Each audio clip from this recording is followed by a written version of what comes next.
One.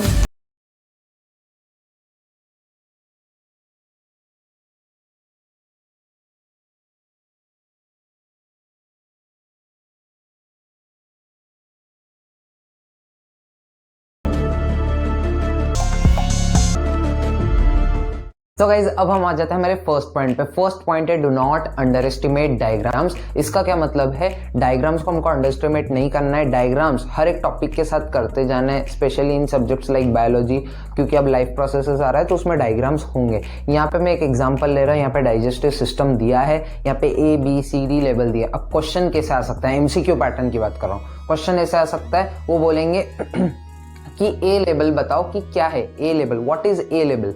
तो हमको बताना होगा, और ये आप जब भी बता पाओगे जब आपको डायग्राम्स याद होंगे। ऑप्शंस में दिया होगा ABCD, जिनमें से 3 ऑप्शन रॉन्ग होंगे, एक ऑप्शन करेक्ट होगा, तो आपको उसको टिक करके आगे बढ़ना है। ये बहुत इंपॉर्टेंट है बायोलॉजी में, फिजिक्स में भी, क्योंकि लाइट चैप्टर से भी जैसे रे डायग्राम्स आते हैं तो उनमें भी ये इंपॉर्टेंट हो सकता है। तो डायग्राम्स तो करते जाना है, हर एक टॉपिक से डायग्राम उठा सकते हैं, वो क्वेश्चन पूछ सकते हैं, तो डायग्राम्स को हमको बिल्कुल भी नहीं छोड़ना है।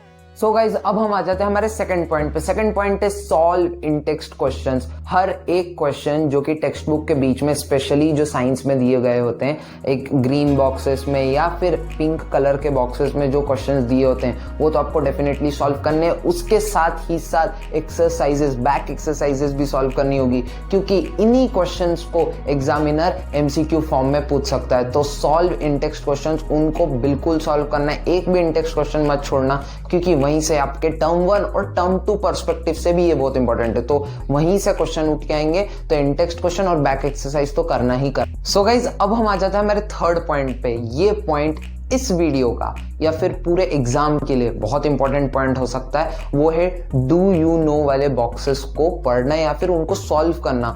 हर एक चैप्टर में डू यू नो वाले बॉक्सेस होते हैं बीच बीच में, या फिर कॉर्नर में कुछ बॉक्सेस दिए होते हैं, उनमें कुछ इंफॉर्मेशन होती है।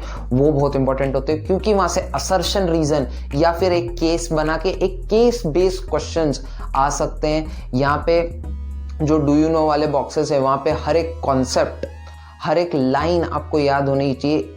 फैक्ट बेस्ड क्वेश्चंस, अगर आपको ये नहीं पता है तो इससे पहली वाली वीडियो में मैंने फैक्ट बेस्ड क्वेश्चन एक्सप्लेन किए हैं, वो जाके देख लो। अगर वो वीडियो अभी तक नहीं देखी तो आई बटन में मैं लिंक दे दूंगा, उसको भी चेकआउट कर सकते हो। और ये डू यू नो वाले बॉक्सेस जरूर पढ़ना, क्योंकि यहाँ से बहुत हाई प्रोबेबिलिटी ज्यादा से ज्यादा क्वेश्चंस आ सकते हैं। असर्शन, रीजन और केस बेस्ड क्वेश्चंस तो यहाँ से आएंगे ही आएंगे, जितने भी चैप्टर से, बेसिकली जो केमिस्ट्री के चैप्टर से और बायोलॉजी के, यहाँ से तो मोस्टली इनमें से क्वेश्चंस आ सकते हैं। सो गाइस अब हम आ जाते हैं हमारे फोर्थ पॉइंट पे। फोर्थ पॉइंट है न्यूमेरिकल्स। ये पॉइंट आपको फिजिक्स में बहुत काम आएगा, क्योंकि फिजिक्स में आप टर्म 1 में लाइट वाला चैप्टर आ रहा है, तो उसमें ऑफ कोर्स बहुत सारे फॉर्मूलाज होते हैं। मिरर फार्मूला होता है, लेंस फार्मूला होता है, पावर का फार्मूला होता है, मैग्निफिकेशन का फार्मूला होता है। तो ये सारी चीजें होती हैं जो कि आपको याद रखनी होती है। इस चैप्टर से न्यूमेरिकल्स आने की बहुत प्रोबेबिलिटी, या फिर न्यूमेरिकल्स आ सकते हैं, और ये इंटीग्रेट कर लेंगे आपको किसमें? केस बेस में, क्योंकि पिछले साल ऐसे सैंपल पेपर में क्वेश्चन आया था, इसलिए मैं बता रहा हूं, क्योंकि सॉल्विंग क्वेश्चंस केस बेस में ले सकते हैं। तो न्यूमेरिकल्स आपको लेने हैं और उनका एप्लीकेशन भी सीखना होगा। फॉर्मूला, एक फॉर्मूला चार्ट बना लेना या फॉर्मूला वॉल बना लेना, जिसमें आप सारे फॉर्मूलाज लिख लोगे। ये आपको क्वेश्चन सॉल्व करने में बहुत हेल्प करेगी, क्योंकि जब आप क्वेश्चन सॉल्व करोगे आपको फटाक से फॉर्मूला याद आ जाएगा और आप पूरा क्वेश्चन सॉल्व कर लोगे। इससे केस बेस्ड क्वेश्चन आ सकते हैं, और यहाँ पे थ्योरी में से आपको असर्शन, रीजन टाइप्स क्वेश्चन आ सकते हैं। तो ये सॉल्विंग पे थोड़ा ध्यान देना और सॉल्विंग अच्छे से करना, एक फॉर्मूला चार्ट बना लेना। यहाँ से केस बेस्ड क्वेश्चंस की बहुत प्रोबेबिलिटी है। तो न्यूमेरिकल्स को अच्छे से सॉल्व करना, और फिजिक्स में, खास करके फिजिक्स में ध्यान देना कि आप थ्योरी पढ़ो फिर क्वेश्चन सॉल्व करो, उनका एप्लीकेशन करना, क्योंकि लाइट चैप्टर या फिजिक्स में से ही सबसे ज्यादा केस बेस्ड क्वेश्चंस आने वाले हैं। तो न्यूमेरिकल्स अच्छे से सॉल्व करना और फॉर्मूला चार्ट बना लेना। गाइस अब हम आ जाते हैं हमारे फिफ्थ पॉइंट पे। फिफ्थ पॉइंट है सॉल्विंग PYQ। PYQ मतलब previous year questions. Past years में 2017, 18, 19 और फिर 20 और 21 में बेसिकली जो MCQ क्वेश्चन से बहुत आए हैं, तो आपको PYQ से प्रैक्टिस हो जाएगी।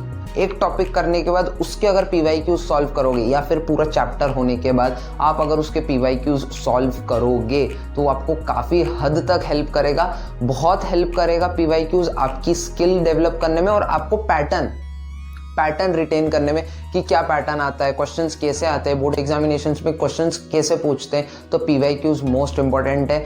मैं जल्द ही चैनल पे इन टेक्स्ट क्वेश्चंस के सॉल्यूशंस लाने वाला हूँ, जिसको मैं एमसीक्यू फॉर्मेट में भी समझाऊंगा, जो कि बहुत हेल्प करेंगे आपको टर्म 1 के लिए। तो कमेंट करके बता देना कि आपको वो चाहिए या नहीं चाहिए। तो गाइज अब हम आ जाते हैं हमारे लास्ट पॉइंट, या फिर आप कह सकते हो summary of the video. Chemistry में रिएक्शंस बहुत इंपॉर्टेंट है, वहां से क्वेश्चंस आ सकते हैं। बायोलॉजी में आपको डू यू नो बॉक्सेस या फिर डायग्राम्स बहुत इंपॉर्टेंट है। फिजिक्स में न्यूमेरिकल्स या फिर डायग्राम्स, सॉल्विंग, ये सब इंपॉर्टेंट है। तो ये पूरी समरी मैंने बता दी है कि केमिस्ट्री में क्या आ सकता है, बायोलॉजी में क्या आ सकता है, फिजिक्स में क्या आ सकता है। इन पे फोकस करोगे तो आपको डेफिनेटली बहुत हेल्प होगी। वीडियो के लिए बस इतनी। अगर वीडियो पसंद आई तो लाइक कर देना, इस वीडियो को शेयर कर दो, वीडियो अपने सारे दोस्तों के साथ कमेंट करके बता दो मुझे कौन सी नई वीडियो चाहिए, और सब्सक्राइब कर दो मेरे चैनल को स्टूडियो प्रियांश। जल्दी नई सीरीज आने वाली है, तो स्टे ट्यून्ड। चलो बाय।